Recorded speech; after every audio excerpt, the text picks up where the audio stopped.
Chai! Now wow, people wey suppose talk truth to power don't off mic.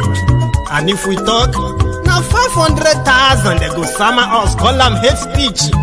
But fear not, Maiyegun don't come. Him go torchlight every corner, nooks and cranny of all these bad people where they spoil our country.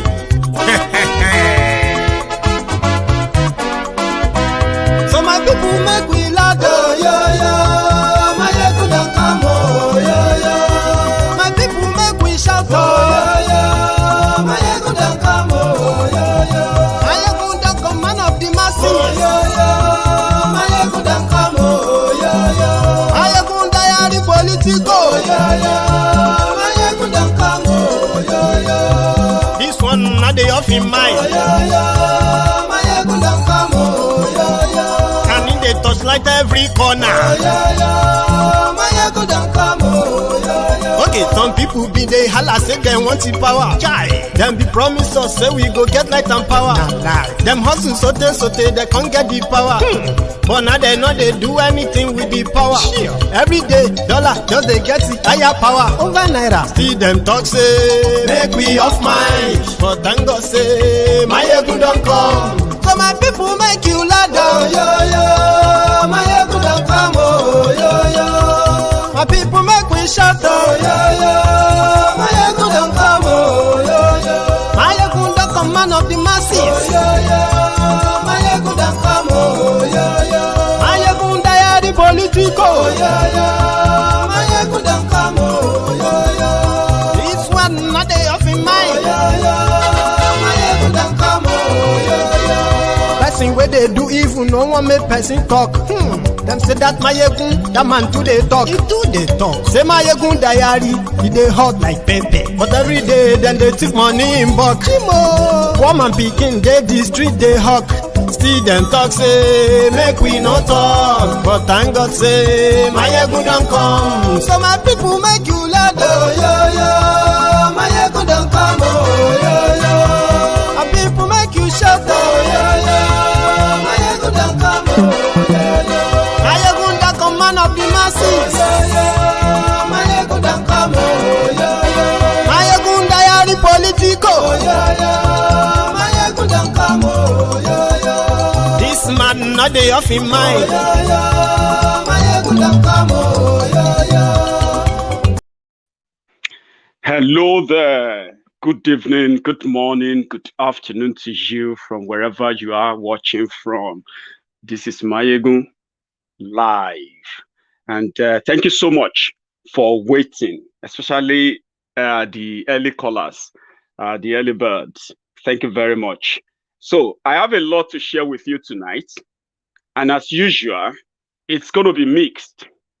Mixed in the sense that while I keep dishing out facts to back up my position and how I arrive at them, I want you to follow all these step by step, because one thing on Maiyegun's diary is this. Number one, let me say thank you to every one of you who has taken it up as a show of love to subscribe to Maiyegun's Diary Political YouTube channel. There's a lot that we have been working on the ground, like the Diaspora Radio International. For those who have been following that religiously, because I can tell you that we have those who listen to Diaspora Radio International all the time. So to every one of you who know this, the YouTube channel, which is much like the visual part, we are working on the Diaspora Radio International app, and also bridging that gap between independent and freelance presenters. Many of you who have requested that you wanted to join Diaspora Radio International as presenters from your own different platforms. That program is ongoing, but we later discovered that to sustain it, the moment we kick it out live, to sustain it requires some financial stability. It won't all go well for our app to go live, running at full capacity, and at some point it begins to act up. But the website is working. You can always listen to the replay of my audio broadcast. The video on YouTube, the audio on diasporaradiointernational.com. Go on that. Visit today if you haven't really visited in a while. Okay, so there's a lot going on underground. So to every one of you who keep believing, supporting, giving your backing, donating and doing all of that, subscribing, and even joining my membership platform, you are contributing to that dream. And I've set a goal with you behind me. I don't think it will be difficult to build what we are building at the end of the day, an independent platform where we can no longer be restricted by our views and all of that. So thank you so much to every one of you. I don't have a prepared speech. I wish I could just come and say thank you. We have crossed 29,000 on YouTube.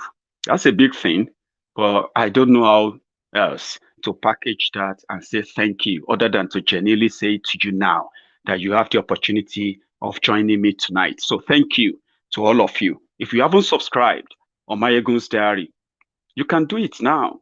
I mean, people have been saying that they enjoy what we discuss on this platform and how educative, how interactive, engaging it is here for everyone. You don't need to agree with everything I say or to everyone that comes on my program, but you will learn one or two things if you pay attention, and it will help because it has been helping. To every one of you, thank you. Yes, go on now to www.diasporaradiointernational.com. Search for that. You will be on the website. Although you may be getting some music interval once in a while, they are mostly the recorded the recorded audio of all Maiyegun's Diary broadcasts. Go on now and check it. Thank you. Now let's get started. Somebody said, Maiyegun, you have started. Which one is this headline? Scary end of Nigeria. Everything yam, pepper, scatter, scatter. That means everything done pafuka. And I will tell you why and how. And what does that even mean? Okay.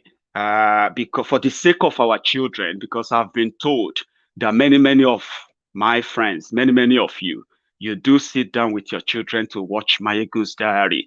Therefore, you have told me to be careful, or to be mindful of the language. I understand emotion can run riot once in a while, and I hope you understand as well. Okay, so every foul language used mostly are not intentional, but again, I will be mindful. So thank you very much for your time.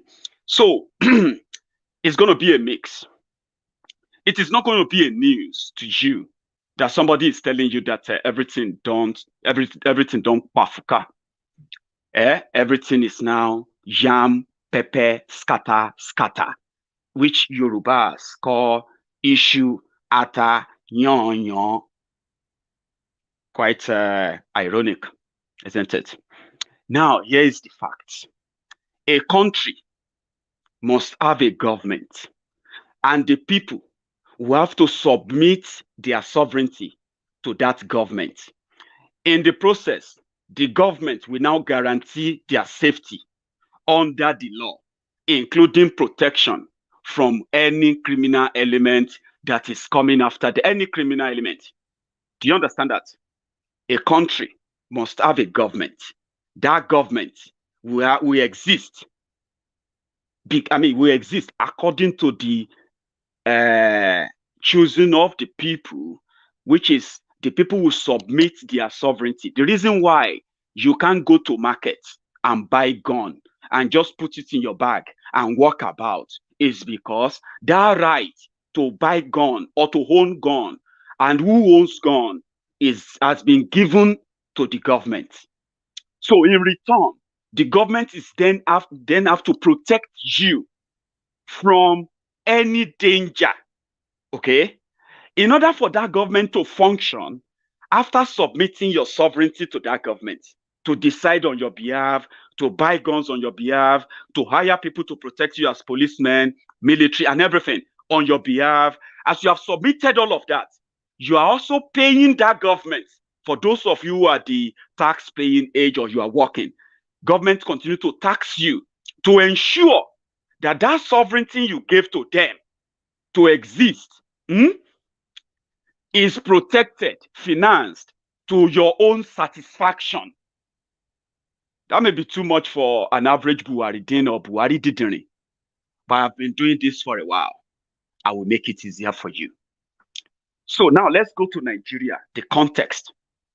Nigeria as a country, on paper, the people of that country, they have given their sovereignty to the government to exist.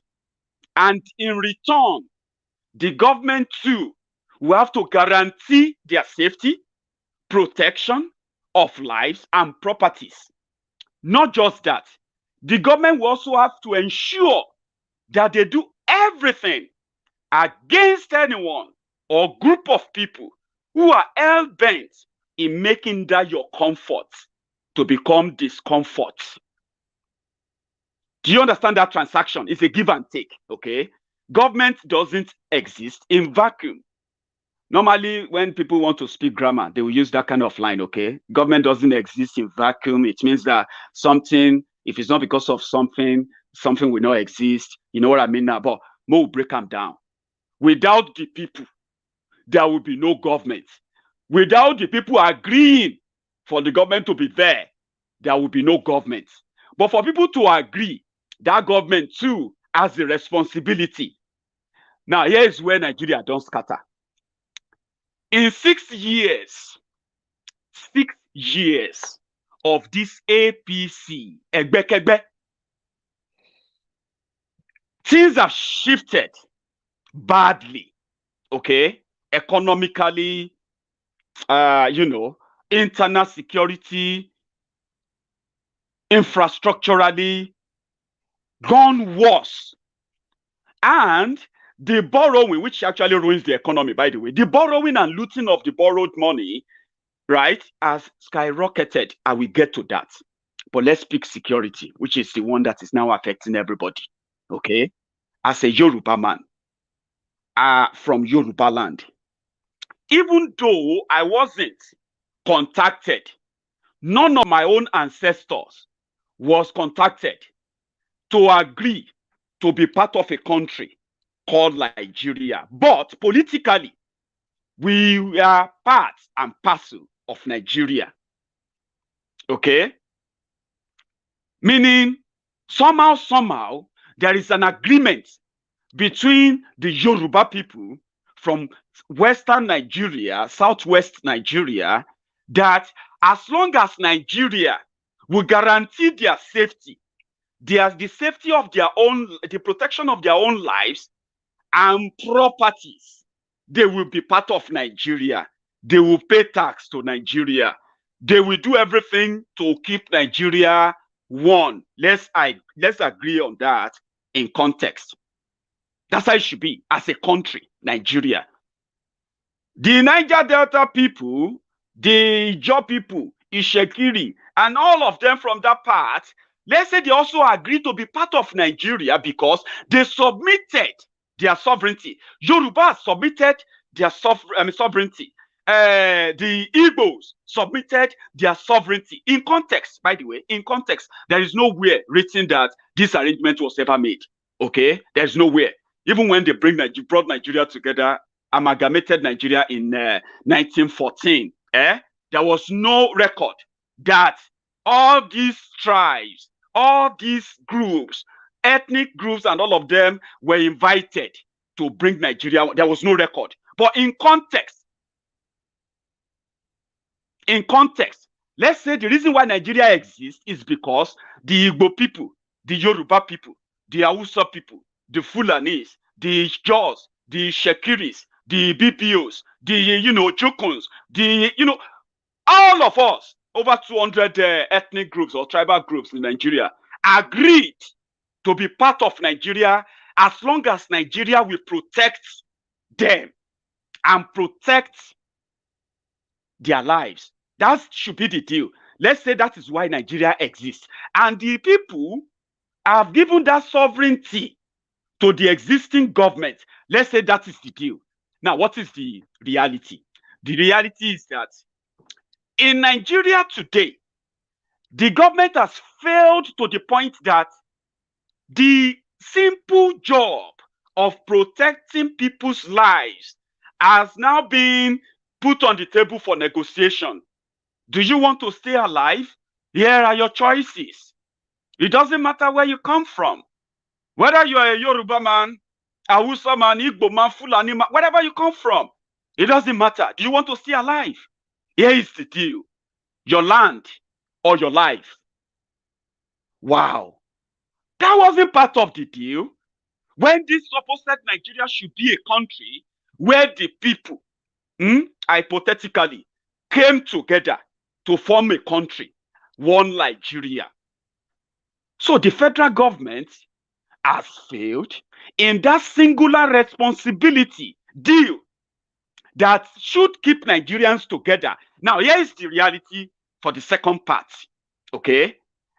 Yorubas are now contemplating on defending themselves. The Biafrans are already in the process working on defending themselves because Nigeria cannot protect them anymore. Yorubas don't feel safe. They are now contemplating protecting themselves, harming themselves because Nigeria cannot protect them anymore. The Benue, the Middle Beltans are saying they want to protect themselves because Nigeria that they have deal with can no longer protect them. Are you following? Now, if you now put this into a referendum and say, how many people want to protect themselves without waiting for the federal government of Nigeria? You watching me right now, you are likely going to vote that Yorubas should defend themselves. Now, if Yorubas have to defend themselves, ask yourself, what is now the essence of the contract between Yorubas and Nigeria in this arrangement? Because the reason why Nigeria continue to take your resources, starting from your mineral resources, collecting taxes from you, allocating what they now called beggarly system that has further crippled and destroyed every tribe, every region in that country.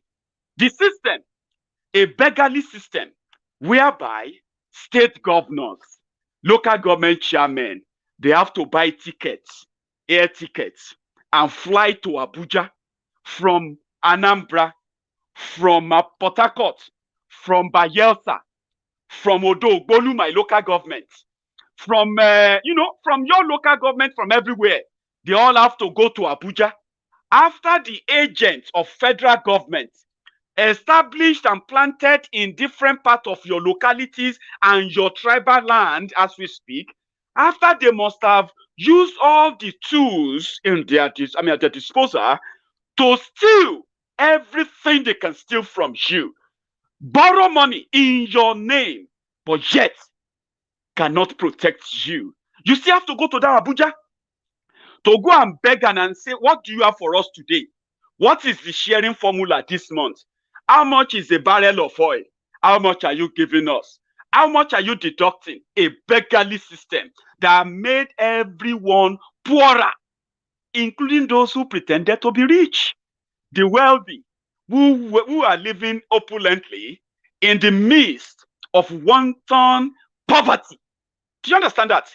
The reason is because the system is rigged that way. Now you that is giving all of that, they keep taking. Well, they keep giving back to your senators, your governors. They are getting the money, but it doesn't get to the real people. Now there are people who are not getting anything back from what they are stealing from them. The people who promised them that we will keep you safe, we will protect you, we will make sure that nobody, no external aggression will push you out of your land. 6 years after that, today, the option before you is no longer about what they have done to protect you. It is about, do you want to stay alive or do you want to die? Because the invaders is either the government is saying they are foreigners, don't complicate it, or The government is busy negotiating with them, paying them huge amount of money as ransoms. And here we are.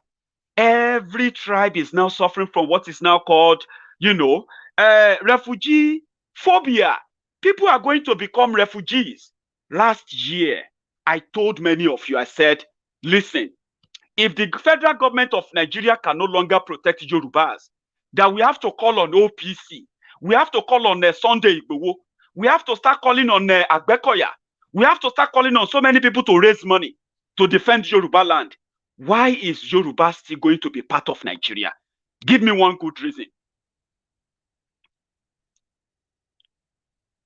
One good reason. Why should Biafrans should still be part of Nigeria when they are not safe? You are not safe.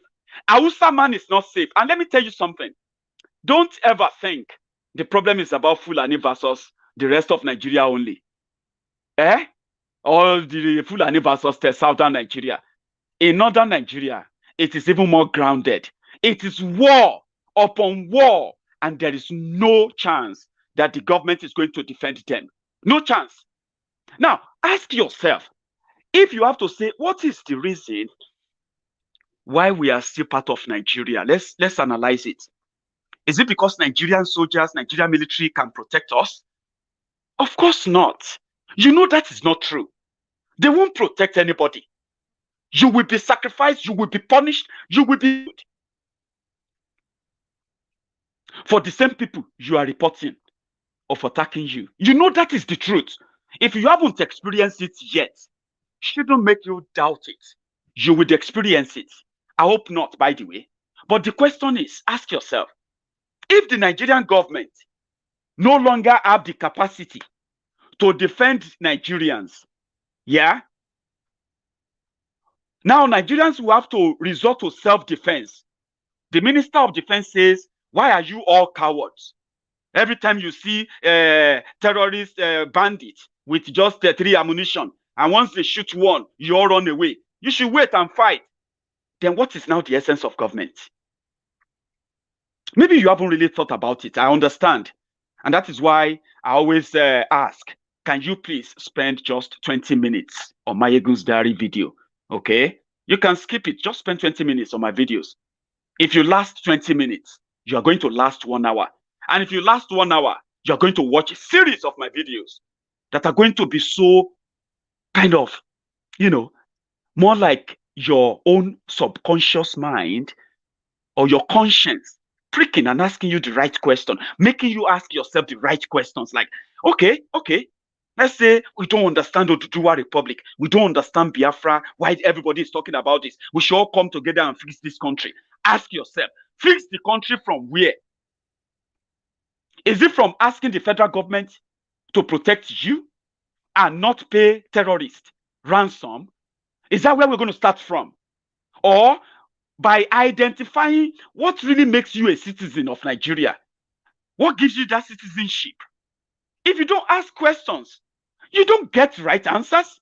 You just get everything dumped on you. If you can't reason it, ask yourself, what is the essence of government? Yes, government will not give you money and feed you. Fine, yes. They're not going to. Okay, government may be bad, that they are not good in economy. Okay, fine. You can use that as an excuse. But what about security? Do you really think that too should be sublet or given to another person to do for them? Then what is then the essence of the government existence? Ask yourself. Now, your government is telling you that they are doing their best to protect you. Number one, whatever best they claim to be doing is a flop, and you know it. For 6 years, let's put this again.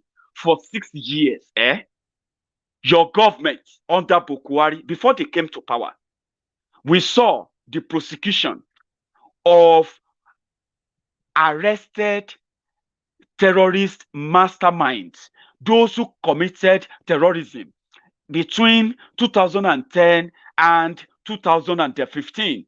One of them was Kabiru Sokoto.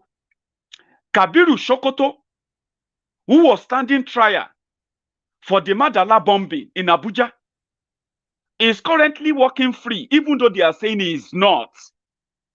But when was the last time you saw Kabiru Shokoto in court? So when this government now came in, they devised their own supposed genius way of fixing the insecurity.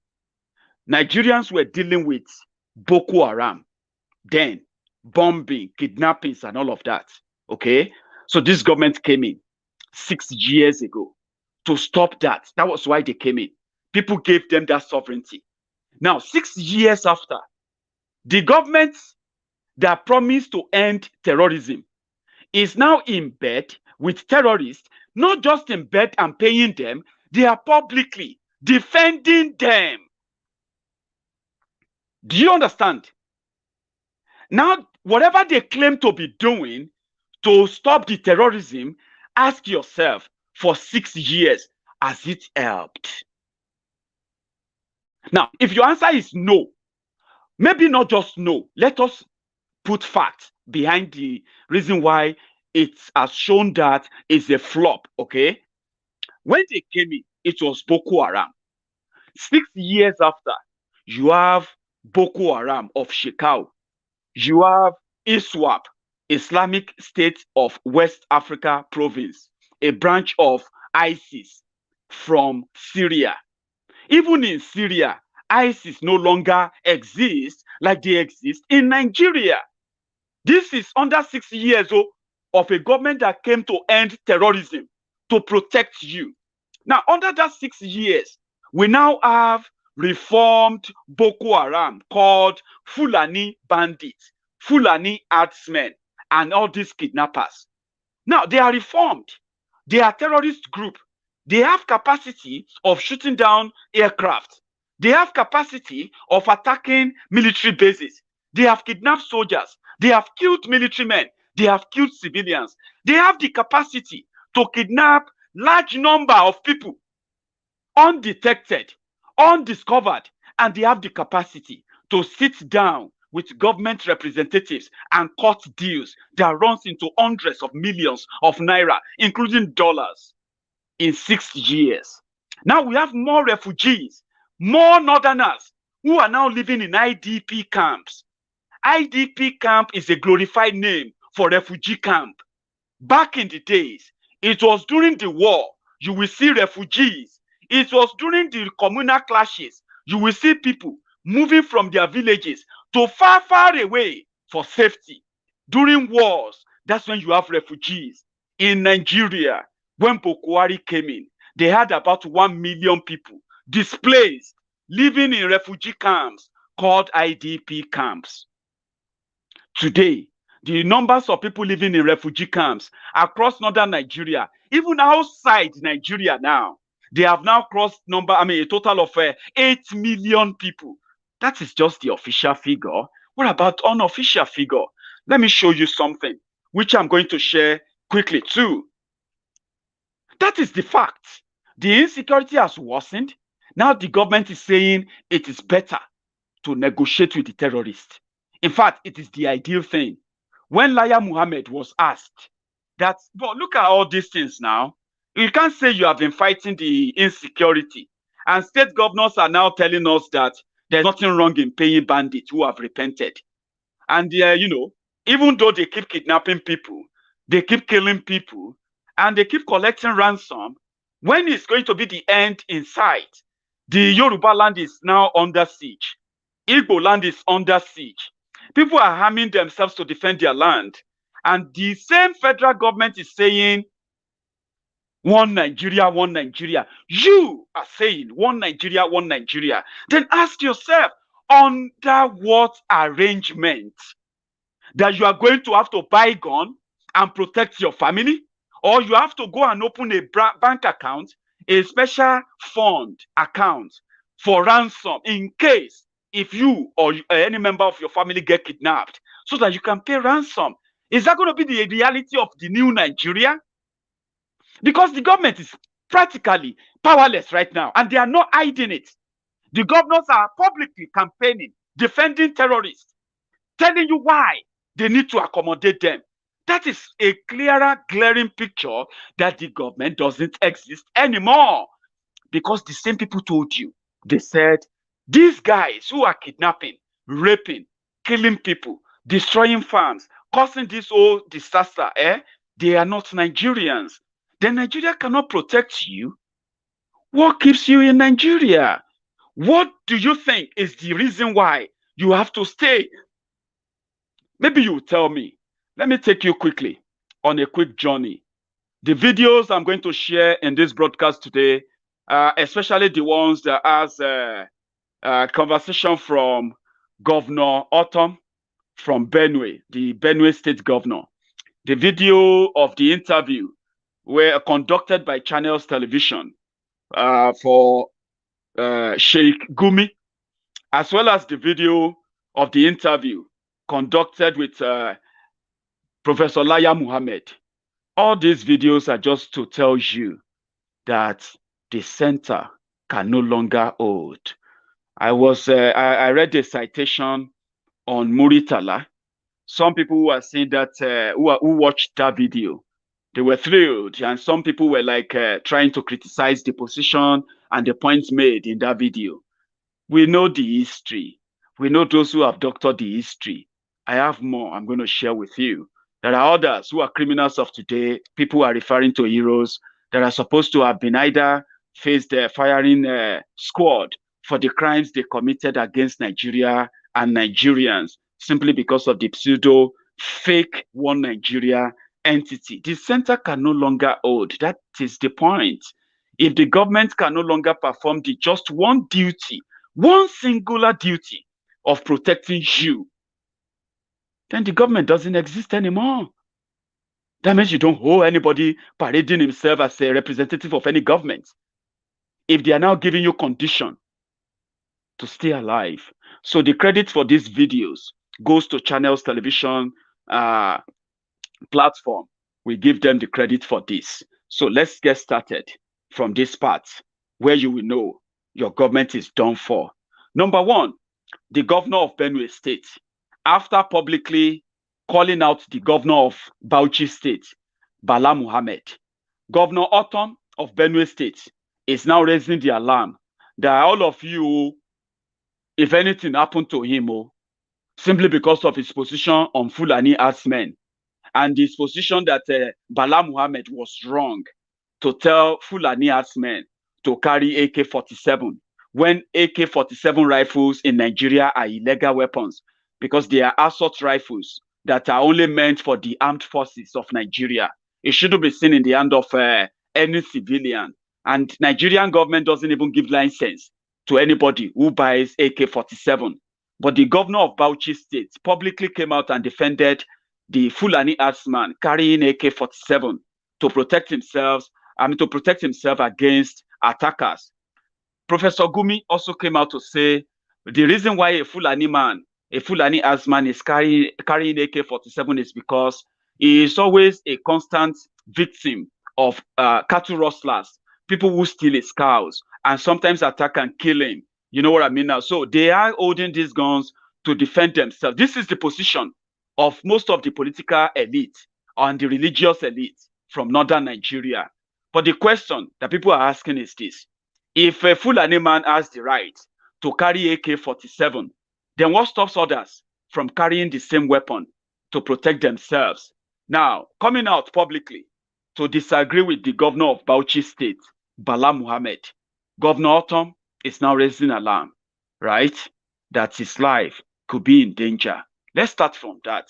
The credit to this video once again goes to Channels Television News. Watch. I think the governor of Bauchi State, my brother, Governor Bala Mohammed, should just come out and apologize to Nigerians.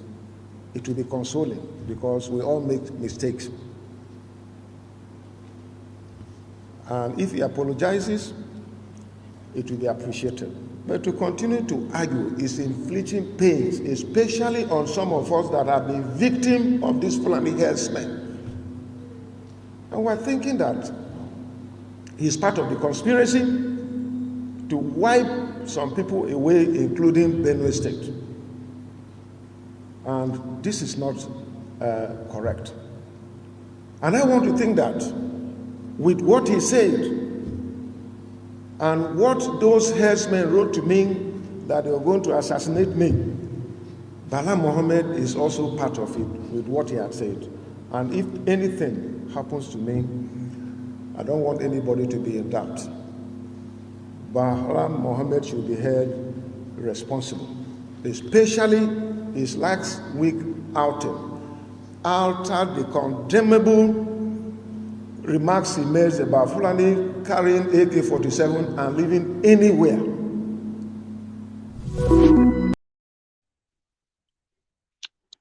Do you understand that? That's a state governor. So if someone like me come out now and say, hello, my people, if anything happened to me, hold liar Muhammad, and you say, Maiyegun, where did they want to take you to? Now, a whole state governor, which has military, he has everything. He's saying if anything happens to him, they want to assassinate him. Okay?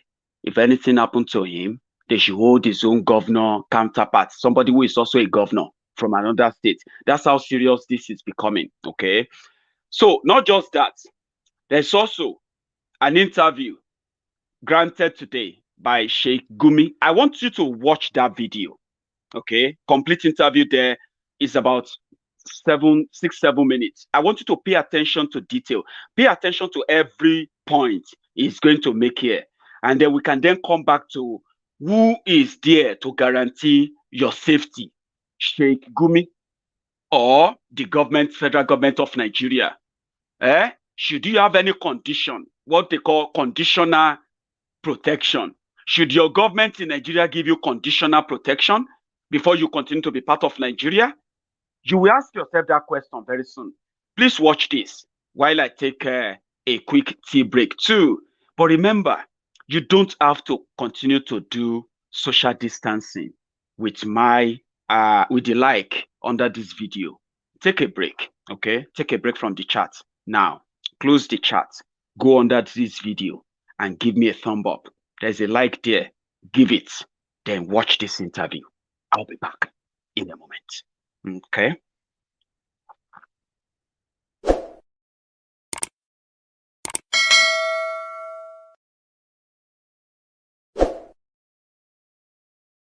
I was asking you, who is funding your trip? Because a lot of people will be asking the question, who is sending Sheikh Gumi on this mission?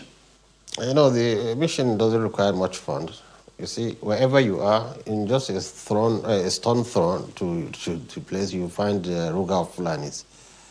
So it doesn't require much. We just buy some few little books, go to them. But you see, when I travel to a state, then the states give us logistics. You know, they accommodate us in a hotel and assist us with their police to escort us to a reasonable distance. Because there are some bandits, or I call them now militants, that don't allow police to near them. And there are some they don't care. You can go with the police and they are ready to talk. Why do you choose to call them militant I choose and to not call them bandits? Yes, because now they are fighting an ethnic war. They are kidnapping to get money. You see now, look at the example, the case, the latest case where they released a bus full of people. They were asking 500 million. Now they freed them with mere negotiation. They freed them free. Nothing was paid. Nothing was paid. Even one of the victims' father was calling me, thanking. You can ask the victims. And you brokered this deal? Yes, it's broken. You brokered it? In front of us, he said he's going to talk. He said he knows those who took the bus, and he's going to talk with them. But for those who took the boys in the school, they are not sure of them. But he's still going to investigate who they are, and he's going to convince them to release them because there's a peace process going on now. How soon do you think this can happen? Anytime they can be released, anytime, any minute. Since there's a peace process, so they're ready to lay down their arms, stop kidnapping, stop all the things they're doing. And you see, even we call them killer headsmen. How many people did they kill? They only kill, sometimes some of them are on drugs. Some of them are on drugs. So that killing is not killing they want the money. So they're ready and they're comfortable. They can keep somebody as long as they are, because they are in the bush, really in the bush. Getting there is very remote. They can keep somebody, so they don't have. When they kill, it must be accidental. Maybe somebody they took who is sick. But tell me, who has they have killed? How many? Few. They've killed people. No, they don't kill. If they kill, in the box, they will kill people there. They want money from the people. They want, what do you call it? They burn down houses. They've killed people. This is another thing. That is the ethnic war. That's not banditry. Maybe if a nomadic man went to that village and he was killed or lynched, so they come in a group and ransack the village, not to steal, just to revenge. And this is their mode of defense, instilling fear. It's just like the honey. When you want to take its honey, the whole bunch of soldiers follow you. This is exactly, so that killing is not the stealing. You don't combine it with it's not because of, what do you call it, criminality. It's because of ethnic revenge. And they don't attack a village except that village did something to one of them. In fact, you see that they will pass many villages and go to the one that they have problem and attack it. So this is the kind of killing, but I've told you it's a revenge.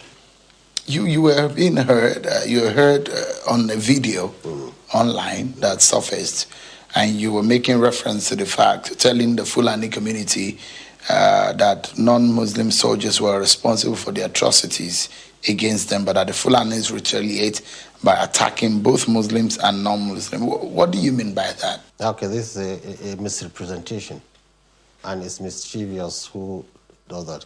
You have to listen to them completely. All of them that stood, they said, we are fighting because so is killed. 100 people are killed. 200 people are killed. Our fathers are killed. They didn't give you that portion.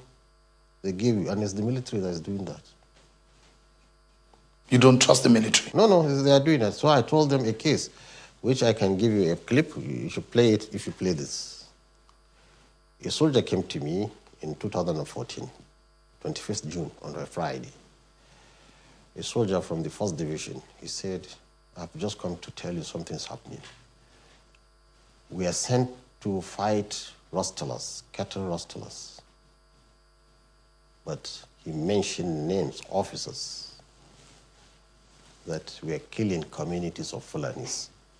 He himself, he said, he has seen more than 300 civilians, men, children,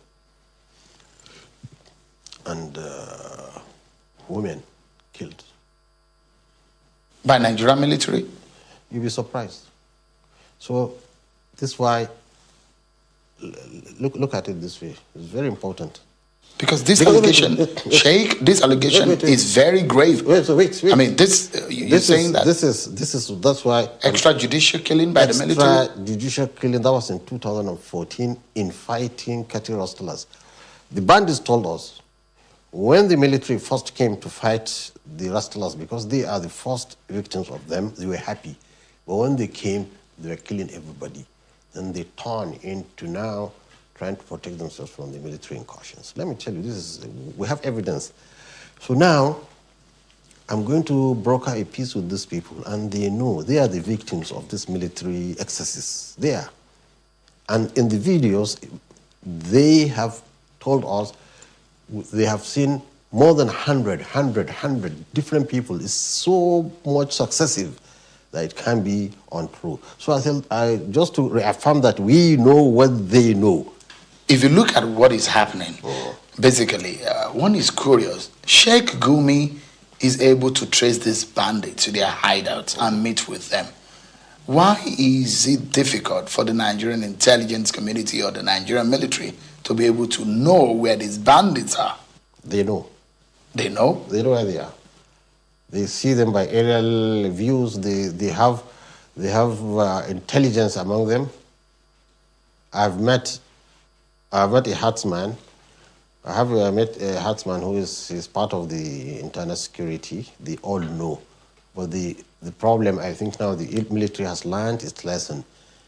The first approach they had, when they go in and start killing, they realize it's the wrong way.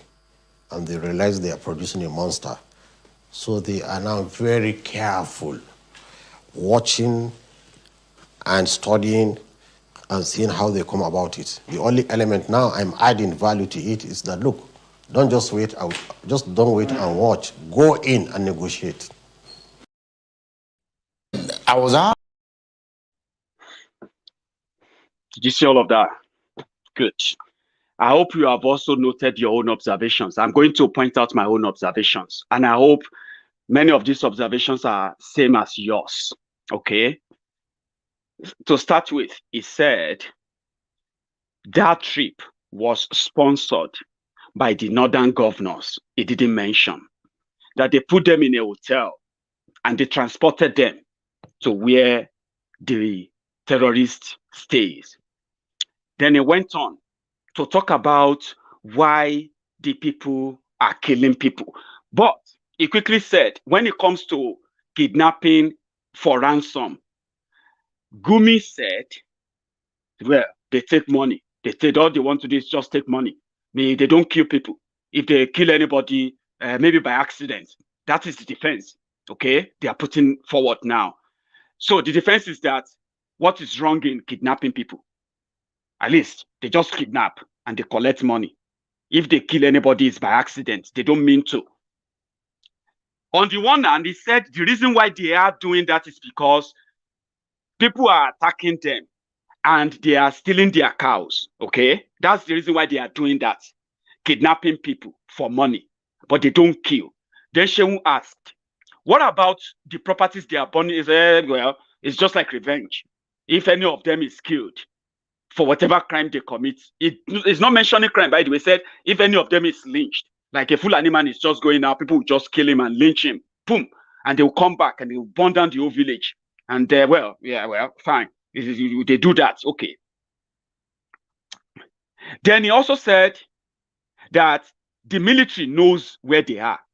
Like, how were you able to trace them conveniently? And the military couldn't trace them. So I know they know where they are. They know. That's another point. He also said something about, sending the area view and all of that stuff, also confirming that the military in Nigeria, they know where they are.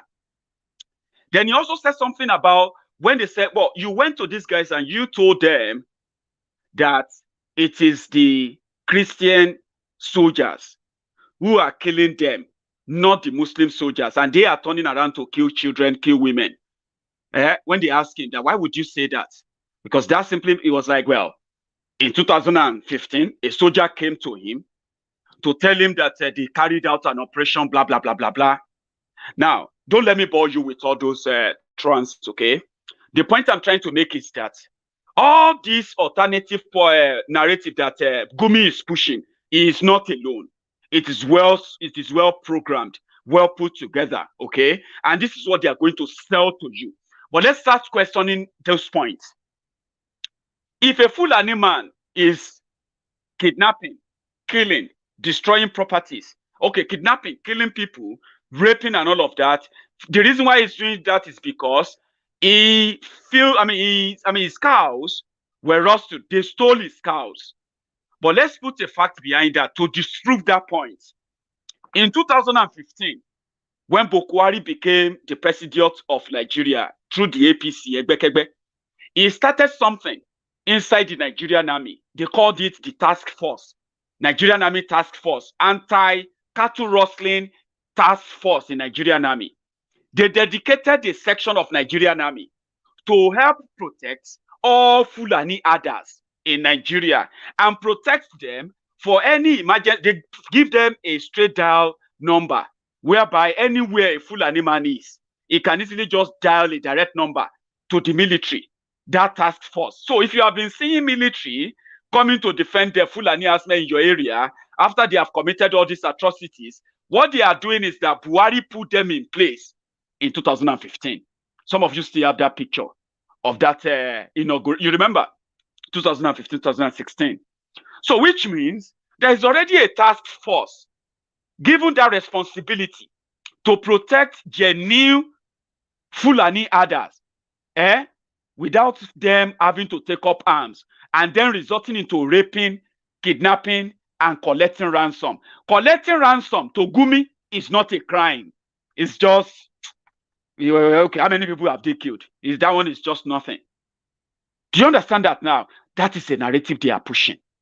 Okay? So, not just that. He is not alone. Let me show you what the governor of Niger State, the one that traveled to Ibadan, traveled to Ogun State, simply because Hausa Fulani and the Yorubas had clash in Ibadan. And they went to Southwest to form 007 of APC. This is what he had to say. While he was in Ibadan, talking about peace with Yorubas, the Fulani terrorists, Boko Haram, they kidnapped over 35 travelers. Yes, you heard the story. That was Sunday last week. So when he returned back to his base, there is no plan to go after the terrorists. They give them the time to discuss with them, same way Gumi is doing, because Gumi is negotiating for the release of the Kagara boys, for the release of the 35 passengers. Somehow, when that interview was ongoing, the 35 passengers were released, but they are yet to release the Kagara boys. Okay? Now, this is what the governor had to say about that. I want you to please pay attention to every word he has to say. Okay? It is important for you to really read their mind and the mindset of the criminals who are doing all of this and telling all of us to accept it. And one more thing, did you notice where Gumi referred to the terrorists as bandits? Did you remember their place? It is also part of the propaganda, and they are pushing it really, really, really hard. The government is telling you, your safety has condition. If you want to stay alive, take this condition. Listen to this governor of Niger State. The students from Science Center through Kagara in the hands of catchers.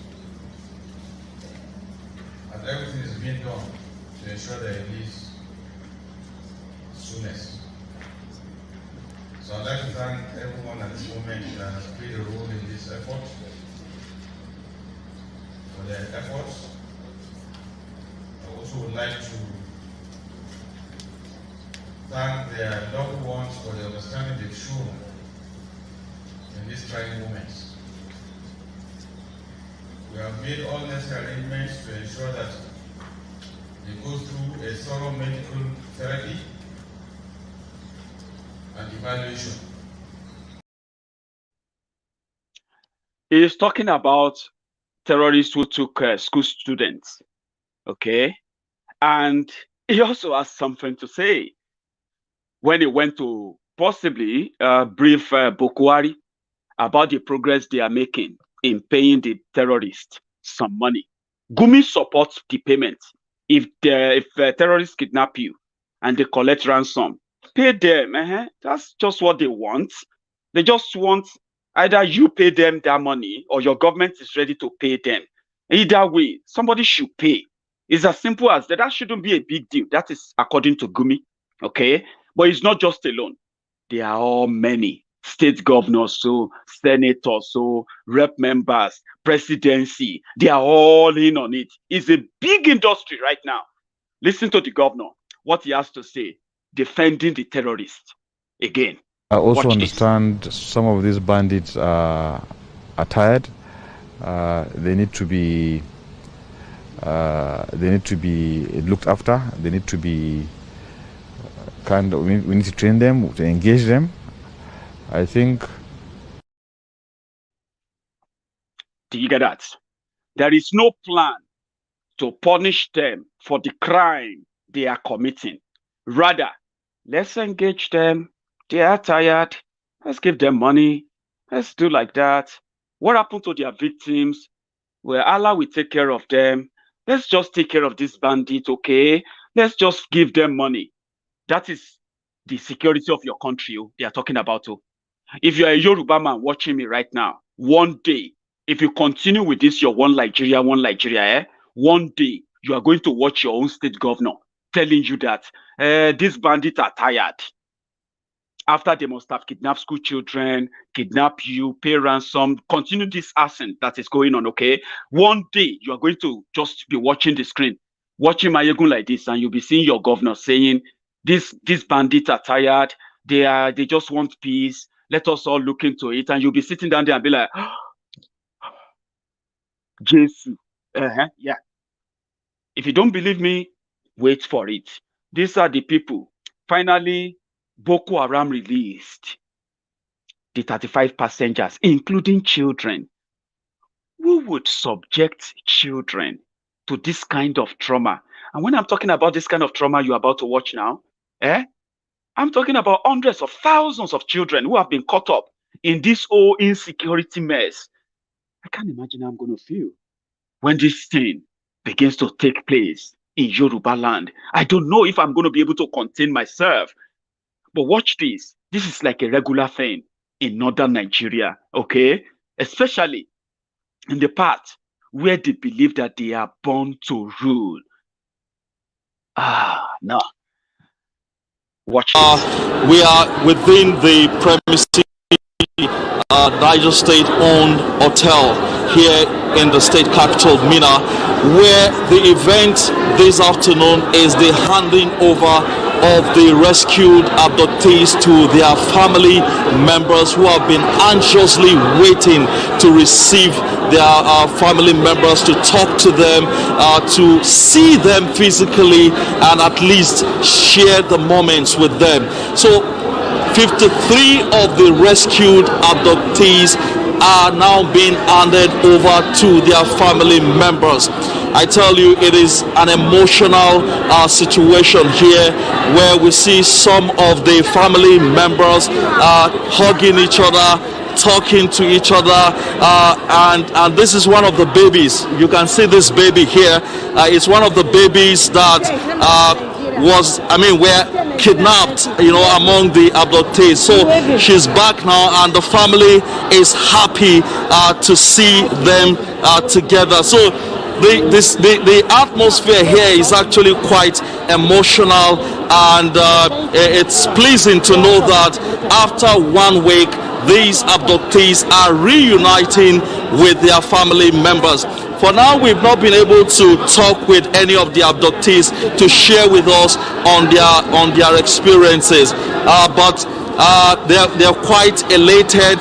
The family members are also quite elated to be reuniting with their family members after 1 week of missing them. So that's the situation now. But before, I just wanted you to see that. You see that all there, subjecting women, children into that kind of horrific experience. That's, if you saw the video of them when they got kidnapped, I shared that video, but I don't want to share it again. Sorry, okay? Staying in that forest for a whole week, lucky them, okay? 52 of them. I actually thought that they were 35 still. 52, including children, okay? They have finally been freed. That's the end of it. The photo op, the media attention, everything. The transaction is completed. Money is paid. Everything is sorted. On to the next one, right? So they asked Laya Muhammad, Uncle Laya Muhammad, come. This whole thing that these terrorists are now kidnapping massively, and the Nigerian army are saying that they are comfortable with negotiator. Meanwhile, Nigerian army is sending their soldiers to the eastern part of Nigeria right now, not looking for kidnappers, not looking for killers. They are looking for the members of Eastern Security Network. I'll get there. Listen to what Laya Muhammad had to say. I don't want to say it before him, so that I don't try to make his statement sound diluted. You know what I mean? Watch this. You see, for the same reason that even in the most developed country in the world, school kidnapping takes place. Last year in the US, we also witnessed at least 3 or 4 school kidnappings. And that is probably one of the most developed countries in the world. Now, the thing about terrorism is that the terrorists don't live by your own rules. And they are especially, interested in soft targets. See, they know that what is going to get global attention is actually kidnapping school children.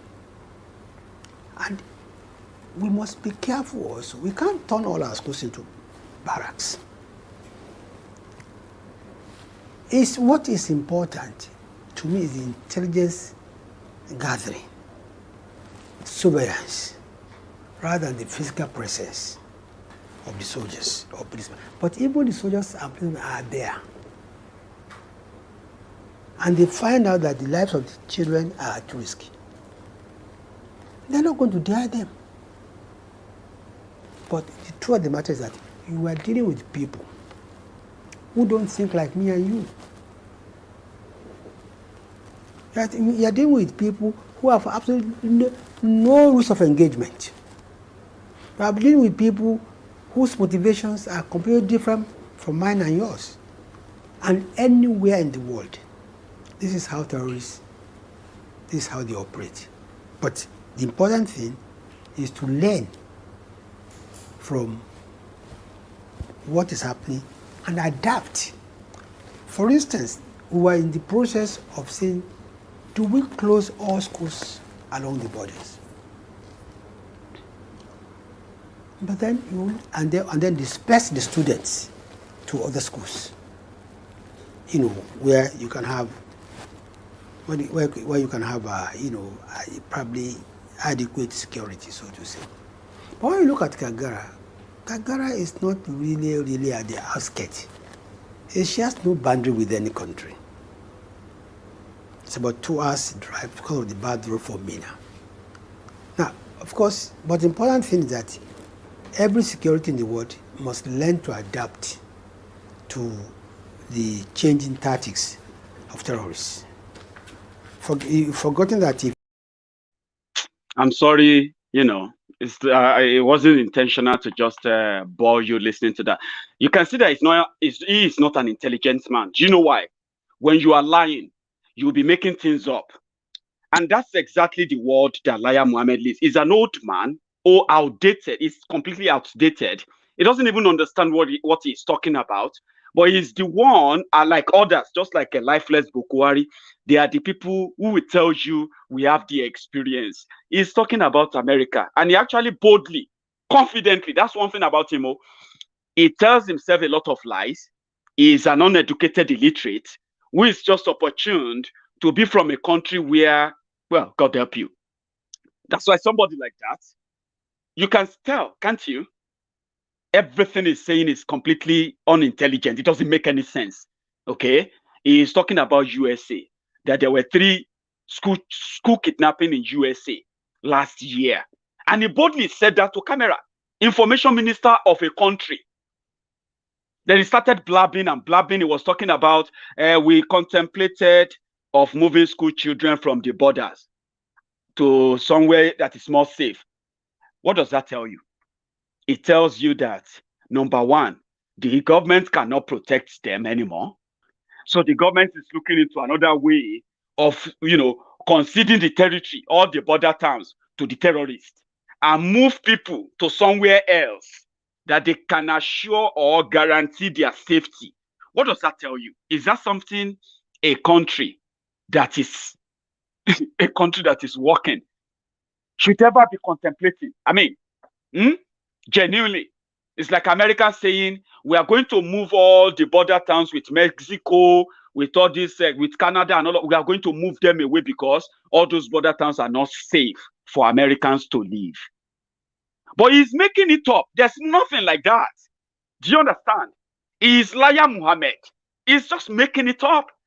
They ask him a question about kidnapped children. Then he has to make something up, even if it doesn't make any sense. Okay? Then when you hold him next time about what he just said, he will tell you that, no, you don't understand. What I was saying was that he will tell another lie. Confidently. These are the people determining your safety, determining if you are going to survive or not, determining if your kidnappers are going to stop kidnapping you. Then that takes me back to Why then do you think Yorubas should still be part of Nigeria if Nigeria cannot guarantee the safety of the Yorubas? I'm going to draw the curtains here, but before I go, guys, there's one of our brothers in Cyprus. I have to share that with you. We have been doing it, not the first time, and it won't be the last time. He reached out.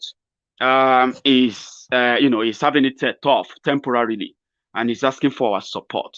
Okay, Azuka is his name. You get to probably see him. He's asking because currently he's having a battle with his own landlord. He lost his job during the COVID. His business in Nigeria, according to him, are not really what they used to be because of the COVID as well. But what he is asking for is just like a hand of fellowship, hand of support, which I believe we are capable of giving. I told you about 6 days ago about this guy, but I have not had the time to put it together, work it out, and reach out. If you want to support Azuka with anything you have, I'm planning to raise 500 pounds for him, whatever that will come to. And if you are my friend in Cyprus, you may have to help us reach out to Azuka too. Let him know that, yes, because I asked, what about the Nigerian community in Cyprus? Have you had any of them, reach out to them for any of assistance and support and all that?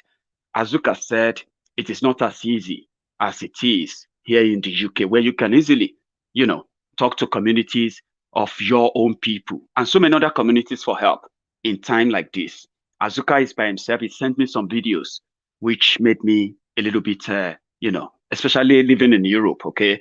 It makes me a little bit unsettled, and I feel like we should support, okay? So do me a favor. If you are interested in reaching out to Azuka, the way we do it, use that PayPal link scrolling under this video.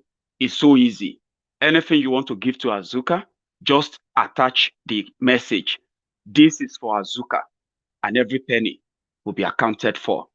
Just use that on your screen. It is a PayPal link. I don't have any other link, and I don't want to complicate this, okay? Let's get wherever we can within the next 2-3 days across to Azuka to support him, okay? Nothing more complicated like, oh, can you send a bank account? I don't want us to, okay? Use the PayPal. Whatever we can get, we'll send them across to him. Thank you so much, everyone, for your time. Remember what I told you about if you enjoy my broadcast, if you enjoy your time with me tonight, because I'm going to be back again tomorrow, okay? You should subscribe just before you go. It's important so that you won't miss it the next time. To my friends who took it further by joining Maiyegun videos, underneath the videos, you will see the merchandise shop for Diaspora Radio linked to Maiyegun's Diary Political. All of these are meant to connect you to your Maiyegun.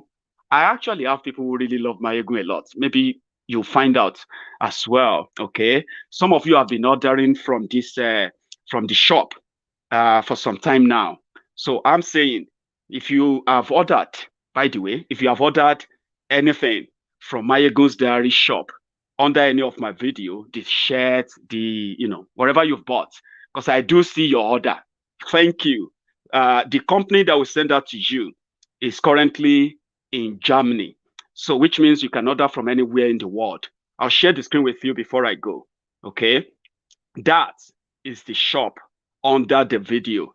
If you go on any of them, yeah, it's going to take you to Maiyegun's store, the shop. If you go to, you can see from men, women, children, everything, that you likely be interested in. I'm telling you because they exist. It is part of the features given to Maiyegun by YouTube. Yeah, they're doing fine. So you can check them out. And thank you for doing so. If you have also bought from the website, you know the number on your screen. That's my WhatsApp number. Please take a picture. Let me see what they look like on you. Because I know many of you who have ordered and you've got your order delivered. Share that with me. Women, men, and all of that. Children, okay? Thank you so much for your time. And just before you go, this is the easiest one. Remember, subscribe to Maiyegun's Diary Political and you won't miss anything.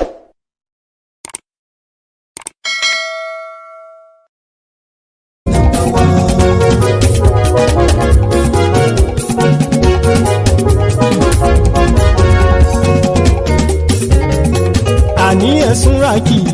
Maiyegun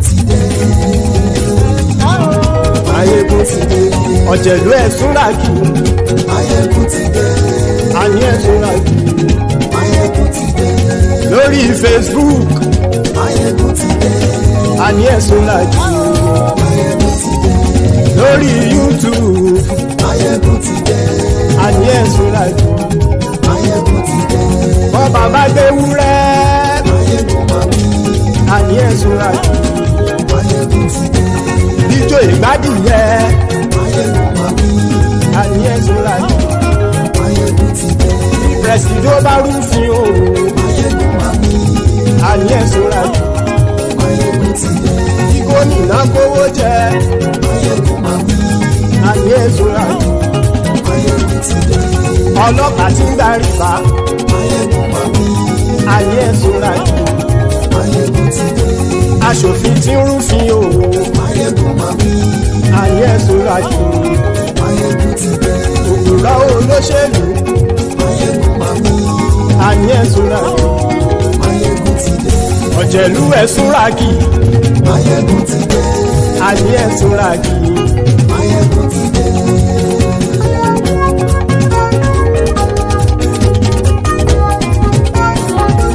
Maiyegun ti dé.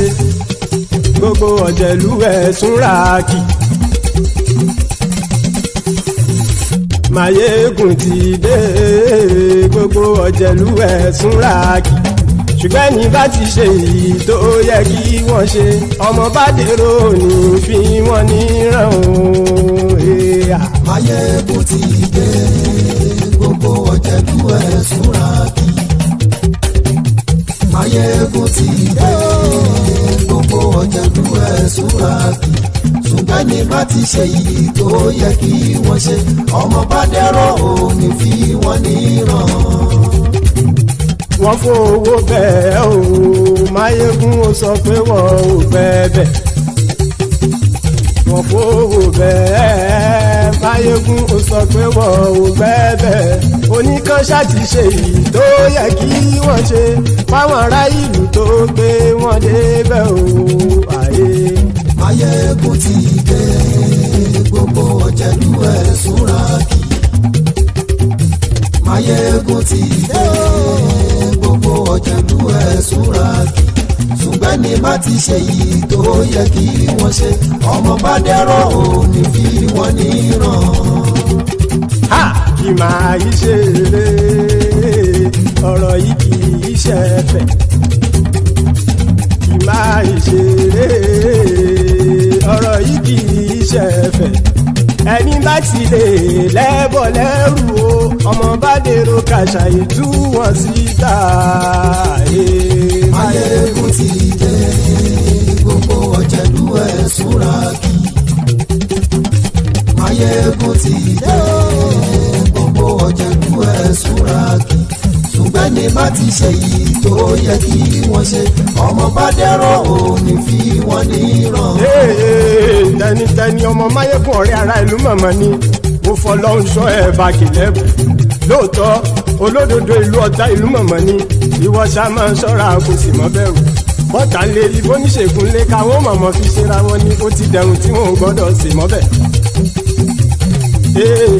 Èèpo ọ̀bọ̀ lọmọ bá dérò tàjẹ́ ò gbọ́dọ̀ jẹ́, ó ti dọba lórí àbínú ẹni kò sì mọ́ fòyà. Àìsíwọ́lu ní ẹnìkẹ́ ìgbódì ẹyin lábàrá o, ó kó ẹni tó bá dán o àkàmù. Maiyegun ti dé. Gbogbo ọ̀jẹ̀lú ẹ̀ túnra kì í. Maiyegun ti dé. Gbogbo ọ̀jẹ̀lú ẹ̀ túnra kì í o. Ẹni bá ti ṣe èyí tó yẹ kí wọ́n ṣe, ọmọ bá dèrò òní fi wọ́n níran o. Maiyegun ti dé. Gbogbo ọ̀jẹ̀lú ẹ̀ súnra kì í. Maiyegun ti dé. Gbogbo ọ̀jẹ̀lú ẹ̀ súnra kì í. Ṣùgbọ́n ní bá ti ṣe yìí tó yẹ kí wọ́n ṣe, ọmọ bá dẹ́rọ̀ ò ní fi wọ́n níran.